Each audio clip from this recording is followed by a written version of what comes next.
One lawmaker called it embarrassing. Another wants to revamp the entire system after 10 investigates month-long investigation into robocalls. I'm Ryan Bass. Thanks for joining us for our special Stop the Calls. Our team initially started this investigation to look into what officials and you, the consumer, can do to stop the calls. It started out with a telephone call from a El Paso area code, and he identified himself as a DEA agent and said that they were working on some international trafficking ring and that they needed her help. It was a phone call to his loved one. He had given her a badge number. He had warned her not to talk to anybody else about this. It was so convincing. How you can say that this is a scam? They paid the person on the other end of the line $900. Get yourself out from this case. Otherwise, I will find you anyhow and I will shoot you, okay? Better you just keep yourself away from this matter. How many times would you say these people called her within a period of 24 hours even? She said that they called her 6-8 times a day until we got the phone shut down.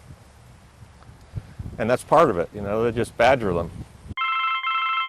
And calls like that aren't stopping. State and federal data shows robocalls are just getting worse. 13.6 billion robocalls were placed nationwide so far this year. So is the federal level doing enough to stop these calls? And that's why I'm always pushing folks to report these calls.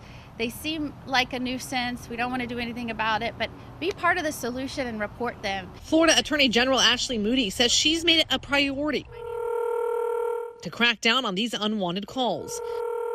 We've taken action against an organization that sent out billions of calls. But she too says they continue to come into her personal phone. Which ones do you get? I think most people in my office, when we've done some polls, informally of course, has been robocalls. But I think the main one the issue is Social Security. I'm just getting to the store here where we're going to purchase a track phone. Our Tegna investigative team bought 11 brand new cell phones spread out in markets across the country.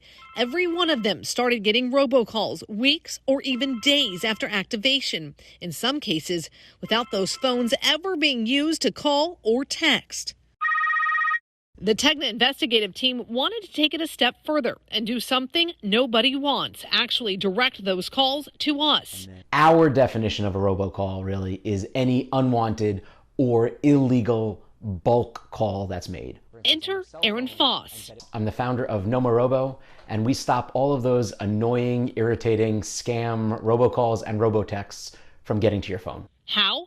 His company bought thousands of phone numbers no longer used that once were plagued by robocallers. We have over 350,000 lines that we control, and we can go and record them, transcribe them, analyze them, forward them, and really get a good grasp on what's happening in the robocall landscape. To help us understand that landscape, Hello. we had Aaron forward robocalls to our colleague in Seattle. Okay, this is a 208 area code here. Hello? Got to hang up? This is Chris Ingalls. Can you tell me how the program works? So what do I need to do here? The calls came in one after one. And then Chris answered this one. It's okay if I record this call? Yes, sir. Little did we know who would be behind this phone call. You would start to receive a flat rate on the cost of the gas. So you'll only be paying $29.99 per month. And their connection to Florida's Department of Correction. It's a flat rate. And that's when their investigation took a turn. Uncovering some of the people behind those annoying robocalls were Florida inmates. In the shadow of the sun-bleached landmark that bears this Florida city's name is a quiet strip mall office where thousands of calls reach across the country every day. And connected to this office, Florida Inmates. I would say probably around December of 2019 they started, and then they just had been consistent all throughout 2020. California resident Mark Santos says the calls got so bad he decided to file a complaint with the Better Business Bureau.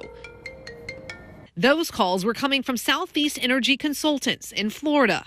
It was just annoying, and every call ended with me saying, look, please put me on your do not call list. And that very, clearly wasn't effective. And Santos isn't the only one who received the calls. My name is Chris Ingalls. So did my colleague in Seattle. The guy behind the call agreed to let him record the conversation. So you'll only be paying $29.99 per month. Turns out the guy is inmate number CO7165. According to the Department of Corrections, he lives at this facility in St. Pete. Our cameras showed up at the facility several mornings to find people walking from the DOC site into Southeast Energy Consultants. We saw the signs outside offering $500 weekly and showing they were hiring, so we wanted to know what was going on inside the office. On the other side of these doors, we found a typical reception area when we walked in, and in the back of the building, cubicles where dozens of employees could be seen on phones. 10 Investigates discovered Southeast Energy Consultants in Pinellas Park is making calls to gas and electric customers in deregulated states like California and Texas. They don't call Florida residents because our power can only be owned by utility companies. Did you get hung up on a lot? Yes, I did. That takes a toll on you? Yes. This woman is a former employee at the facility who tells us in 1 week she could make up to $500, but that was based on the amount of sales she made. How many phone calls do you think you were making a day? Oh, over like 200, 300 calls a day. I got cursed out a lot. I got hung up on a lot. I got a lot of not interested. I got a lot of people that said, take me off the list. When it comes to robocalls, the FCC says the term robocalls should be interpreted as any nuisance or scam call from an unknown caller. The term comes from the use of a computerized auto dialer to place the call. The inmate and the former employee both said that they used an auto dialer to make the calls and would say they were calling on behalf of SFE Energy, a company that has no offices in the state of Florida or even in the United States. The office we located was in Canada. So did you ever find it weird that you were saying a different company when you called them? Yeah, I just didn't question it. We put in a request with the owners of Southeast Energy Consultants to speak with us, but they never agreed to sit down. They sent us this statement in an email. We have always complied in accordance to all local, state, and federal laws pertaining to our industry, including robodialing and do not call, and take them very seriously. So who is responsible for these inmates? We wanted answers from the Department of Corrections, who is overseeing the work release jobs. Are the rules being followed? If we had 5 minutes, we could sit down and you could tell us about these inmates. Is the state cashing in on the calls many of you want to see stopped? Is there anybody there, even if it's not Secretary Inch, if it's one of you guys that would sit down with us? You would start to receive a flat rate on the cost of the gas. Turns out that person is DOC inmate number CO7165. We tracked him down after we ran his name through the Department of Corrections website and found out that he lives at this DOC facility. Now, for this part of our story, we head north to Florida's state capitol and the front steps of the Department of Corrections in Tallahassee, hoping for an interview with the head of the department, Secretary Mark Inch. So we're at Department of Corrections. We were seeing if Secretary Inch did have 5 or 10 minutes to talk to us. But that's as far as we got. Anybody there, even if it's not Secretary Inch, if it's one of you guys that would sit down with us?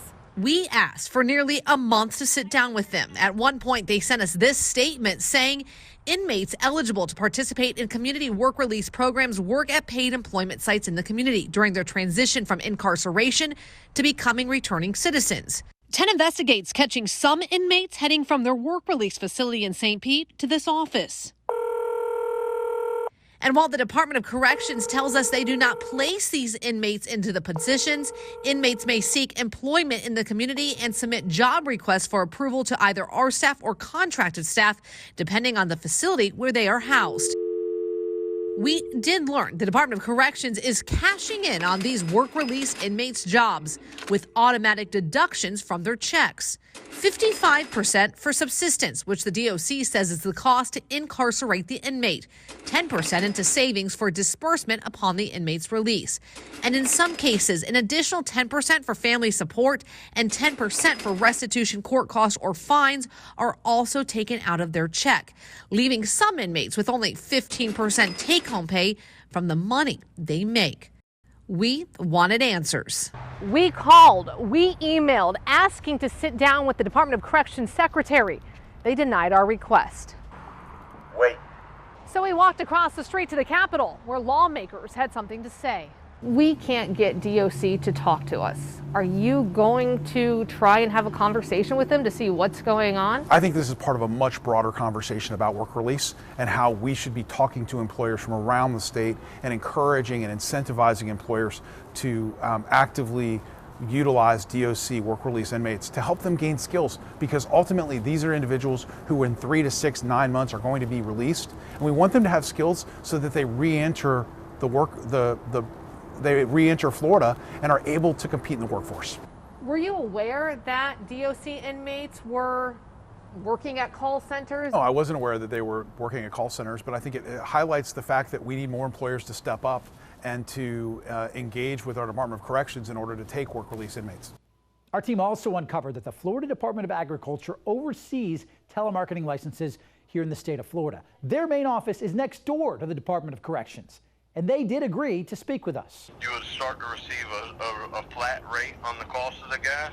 10 Investigates sent emails and made calls for a month trying to get someone from the Department of Corrections to talk to us about inmates taking part in the nationwide robocall problem. They denied our request, but they did take action. We learned the Department of Corrections removed inmates from this Pinellas Park location, and they sent us this email. We appreciate you bringing forward this issue to our department, and I assure you we take the allegations very seriously. Out in abundance of caution, inmates were temporarily removed from job assignments. 4 days later, they were back on the job. It's usually the #1 complaint on our complaint hotline. We discovered the Department of Agriculture controls the licensing. So you guys oversee the telemarketing licenses here in the state of Florida? Yes, we regulate telemarketing businesses as well as individual telemarketers. As part of the licensing process, we do a background check, and then we will issue licenses for individual telemarketers. Yet the Director of Consumer Services had no idea some of the licenses were being given to inmates. And they actually have licenses approved by you guys from the Department of Agriculture. I'm not aware of that. I mean, if you give us any instances, like I said, we do background checks on people, so typically we would find something like that on a background check. The Department of Agriculture approved 7,127 telemarketing licenses in the past year. Is that a lot? That's about standard. It's a pretty stable number throughout the years. How do you guys make sure that these telemarketers are following the rules put in place from the FTC, the FCC, and the state? Most of our investigations are complaint-based, so we ask customers or consumers to file a complaint against any do not call violation. The problem is, most consumers don't really know who is calling them. Remember that phone call Chris took? With SFB Energy as your supplier in the State's Choice Program. That's not the name of the call center in St. Pete. The callers at the Pinellas Park facility call on behalf of a company which is located in Canada. And the phone number they called on popped up as a California number on Chris's phone. We have an issue with our statutory authority there.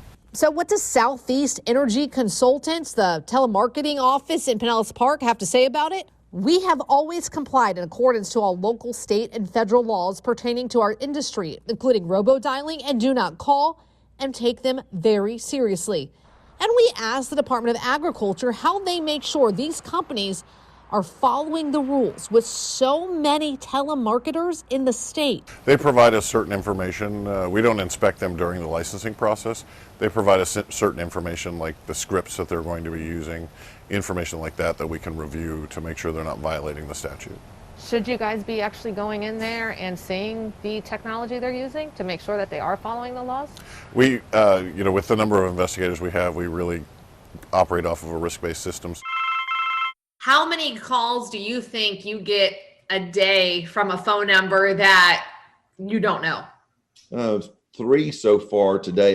Florida's chief financial officer wants to crack down on those unsolicited calls even more, even tweeting about the importance of passing legislation that would curb the epidemic of unsolicited phone calls in Florida. He had no clue about inmates placing some of those calls. And if that is actually the standard in case, then you got to change the law or do a rule change to ensure that you don't have that type of solicitation. That's not that is, if that is taking place, that is an occupation that has fallen through the cracks. That was an unintended consequence. But this is how we learn. We get things brought to light. And it wasn't just the Department of Agriculture that launched an investigation after our findings. Advocates spoke about these calls and these call centers not being what inmates need to get back on their feet. I would try to get them off the phone quickly. Mark Santos lives in California and says the unwanted phone calls just wouldn't stop. Yeah, the frequency of the calls was just really annoying. The people behind some of those calls were Florida inmates. He says that's not right. Being put into a hostile environment where things escalate, where we're trying to teach them how to de-escalate situations. Are call centers the right position for inmates to be in when it comes to re-entering into society and helping them re-enter into society? I don't believe, me personally, I don't believe that call centers are a very good environment for incarcerated people. You're paid to basically harass people all day. That's what you're paid to do. Lorette Phillipson knows firsthand what incarcerated people go through because she is a former inmate herself. She now advocates for those behind bars. It comes back to the training. It comes back to education. She says inmates taking part in the nationwide robocall problem isn't new. They were working at call centers when she was in prison. She says better jobs need to be found for those incarcerated. It is beneficial to companies to have incarcerated people work for them because, one, you're basically guaranteed, A, they're going to show up for work for every day. B, they're coming in sober, because, they're still incarcerated. More state senators have come forward promising that they're going to make changes. So it begins with a conversation. Conversation will lead to legislation that will clarify the legislative intent and give some real substance to these programs. We've tried to do re-entry reform for years now, and it's been coming along at a snail's pace. We probably need to pick it up based on this story.